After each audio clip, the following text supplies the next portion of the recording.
I'm going to stay close to home there with Nebraska. Dylan Raiola, how do you go about your prep work in trying to rate and project a quarterback that's obviously not stepped on the field, but nobody would question the skill set and the arm talent? Yeah, I tell you what, he'd sure look good in a spring game, but you don't want to overreact to that. The spring game's loaded so he has success, but Dylan Raiola is a guy who is much sought after. Of course, was originally going to go to, I believe, Georgia, and then ended up in Nebraska.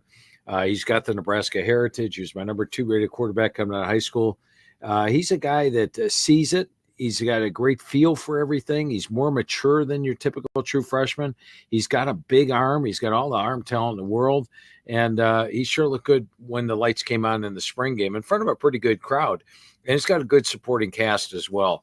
If Nebraska can ever get over those close losses, it's really struggled with them in the last 3 or 4 years, they could be a dangerous team. And I think he helps that because last year the quarterbacks had a negative ratio, but they also fumbled the ball a lot. I think Raiola, if he eliminates those turnovers, and last year Nebraska was minus 17 in turnovers, all of a sudden with their defense, which last year only allowed 304 yards per game, this is a team that's going to surprise a lot of folks. They are my number 2 most improved team in the country.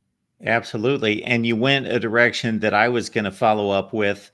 Last 4 games of the season look like classic Nebraska over the last 6 or 7 years. It looked like Scott Frost was still on the sideline as, they blew games right at the end. The Iowa one was ridiculous in that they intercept a pass at midfield.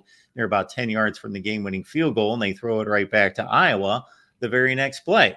I know it's a statistic in baseball that's proven fairly accurate that if you suffer a ton of one-score, one-run losses or the beneficiary, it tends to swing the other way the next year. Is there any kind of luck factor or further evaluation of play beyond, of course, the wins and losses and the point differential from a previous year where Nebraska would seem to fall into this category? Yeah, I mean, Nebraska falls in all the categories. The first metric article I wrote for the magazine was the first magazine, 1995, and it was turnovers equals turnaround. And I had done about 4 years of research when I wrote that article, and it said basically 75% of the time, if a team had negative double-digit turnovers, they'd had a better record the next year, and vice versa. If you benefited from positive double-digit turnovers, you had a worse record the next year. Well, guess what? It's held true to form each and every year for 30 years. So I started developing more and more metrics like you touch on, close wins, close losses. And I say these things have a success rate of 75, 80%. That does mean that there's going to be 20% or 10% of the teams that don't do it. Nebraska's killing that, my close wins, close losses category, because they're the one team that keeps having these close losses and doesn't improve the next year. I think that all stops this year with Matt Rule's second season. But yeah, that close wins, close losses article has always done great in the magazine since I put it in.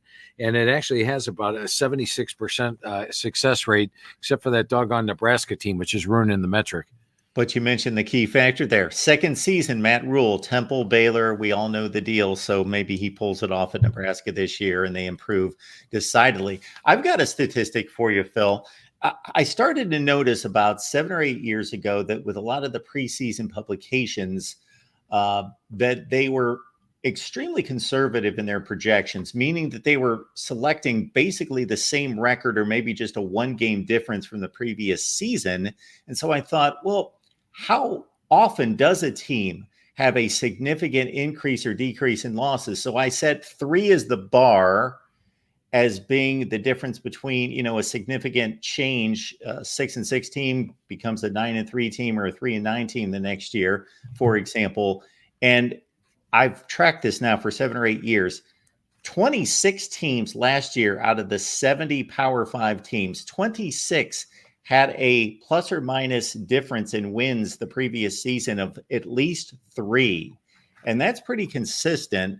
It's usually in the 18 to 22 range. So I think it's a larger portion of college football teams that undergo change from year to year than we think about the sport being kind of static, but it's really only static at the elite level. Yeah, I would agree with that. There is often drastic change. And, we've seen teams go from first place to last place. and last place to first place. And that's the thing about college football. There's even a bigger difference, Mark, if you ever get the time to look at it, in the FCS. The FCS actually has an even higher percentage, which figures because, you've got more turnover on the roster. But yeah, I would agree. That's a pretty significant number, and I appreciate you sharing that with me.